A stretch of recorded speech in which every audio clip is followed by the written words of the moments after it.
kahit sino sa atin dito pwede mag-file ng impeachment sa politiko na hindi gumaganap ng kanilang tungkulin. Lahat tayo may karapatan bilang mamamayang Pilipino. Okay. Ngayon, ang Iglesia ni Cristo o INC ay hindi naniniwala na may impeach ang ating pangalawang Pangulo dahil walang grounds, walang mga dahilan para siya ay ma-impeach. Kaya yung paliwanag o yung payag ng Iglesia ni Cristo ay napakaganda.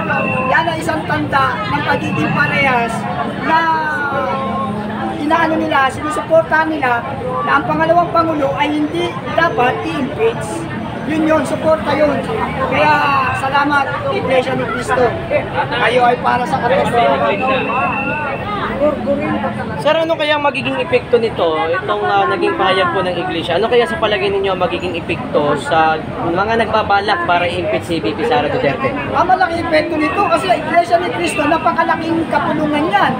Napakalaking reliyon sa bansang Pilipinas ang Iglesia ni Cristo.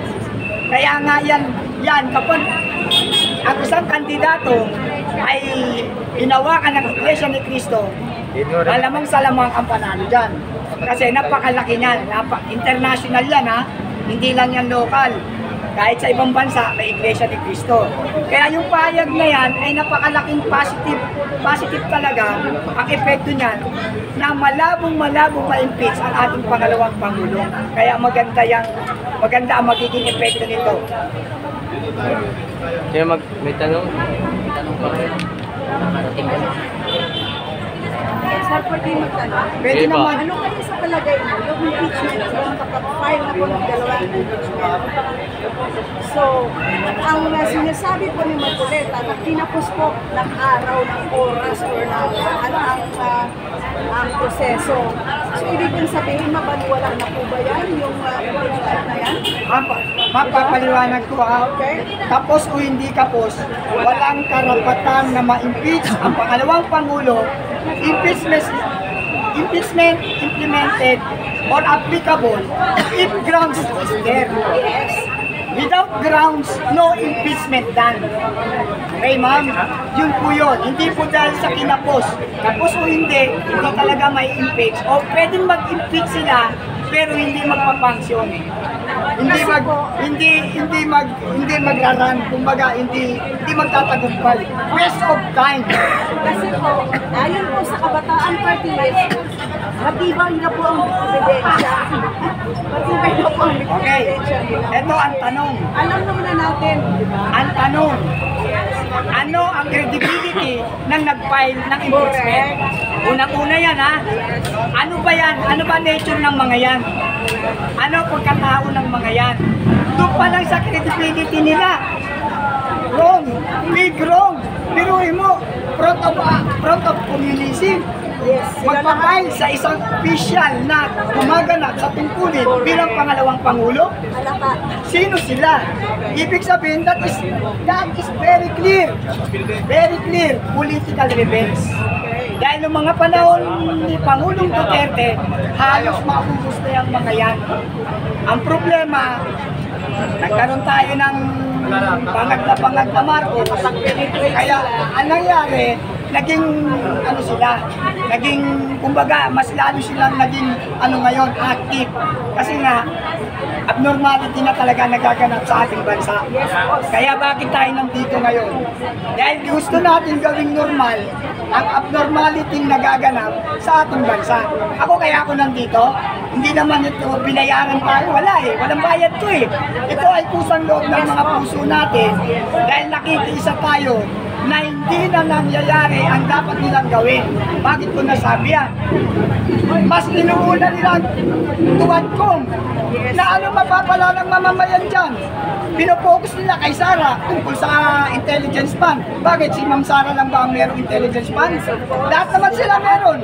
O bakit naka-single out? Bakit si Ma'am Sara lang iniimbestigan? Kung tutusin niya, mas impeachable at saka mas dapat iniimbestigahan. Yung 25 tons reserve gold na inilabas sa Bangko Sentral. questionable yan. Dahil tayong mga mayan ang may-ari niyan. Yes. Pangalawa, binenta ang Ninoy Aquino International Airport sa privado. Asan ang pinagbentahan?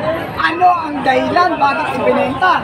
Sasabihin na lulugi, impossible dream. In every second may lumilipad na aeroplano. Hindi niya hinahabol daw ang presyo ng merkado. Hindi katotohanan yan. Gusto lang nilang ibenta. Ang tanong, nasaan ang pinagbentahan? Yung excess fund ng pilit, nasaan yan?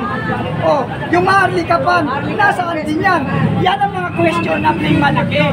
Yan ang unahin nilang imbestigahan, hindi yung 129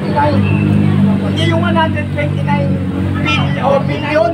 Million lang yan ha. Samantalang yung problema natin ngayon na nawawalang pondo is trillion na halos. O bakit walang investigasyon yan? O sige nga, masyado nilang pinupolitika ang usapin na ito. Ito ha, pakiusap ko sa mga senador, ilang beses ko sinasabi ito. Pakiusap sa inyong lahat, mga senador, congressman. Bago nyo unahin ang problema na yan, unahin nyo muna na pag-aralan o imbestigahan ang mga nawawalang pondo na hindi naliliquidate. Dapat for transparency tayo. Hindi dapat ganun. Pinenta yung International Airport. Bakit pinenta? Unang tanong. Ngayon, nabenta na. Sige, you have a right to ibenta yan. Nasaan ang pinagbentahan? Para saan gagamitin? O, Maharlika pa, nasaan ngayon?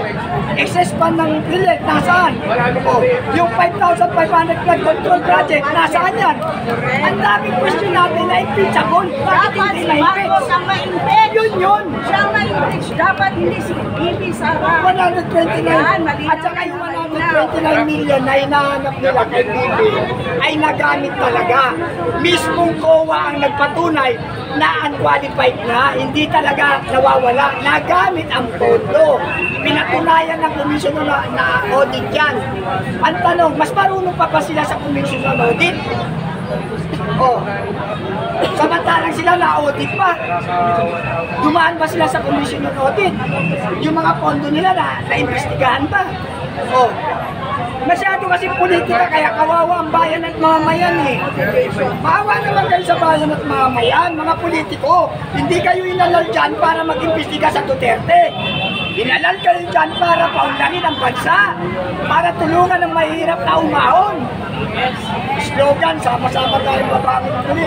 Bakit tayo bumabaon sa kumpuli ng kahirapan? Pinabaon nila. Wala tayong galit sa gobyerno. Ang atin lang, gampanan nyo ng maayos ang mga mandato nyo. Tinitira nyo yung magaling na gumagawa sa kanyang tungkulin.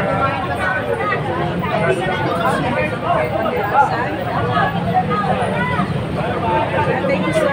Sir, biso sa inyong observation, sino ho kayang pinakautak nitong mga pag-file ng impeachment laban kay Bibi Sara Duterte? Ito, magandang tanong yan, kaibigan. For my own opinion, Yes po. ang Makabayan Bloc, yung mga front of activism o front of ano na yan, communism na yan. Sino ba ang kaibigan yan ngayon sa Senado? Wala? Maliwanag na maliwanag sa buwan yan. Si Franz Castro, sino pa nasa likod? Si Franz Castro nga, kung tutusin, convicted eh. Pero bakit nakakapag-imbestiga? Credible ba siya? Wala siyang karapatang mag-imbestiga dahil siya mismo convicted. Kaya, yang nasa likod niyan, ang alam ko dyan, matabayan eh. Mataba. Huwag na tayo muna magbanggit, ano? Pero matabayan na lalaki na medyo umiepal.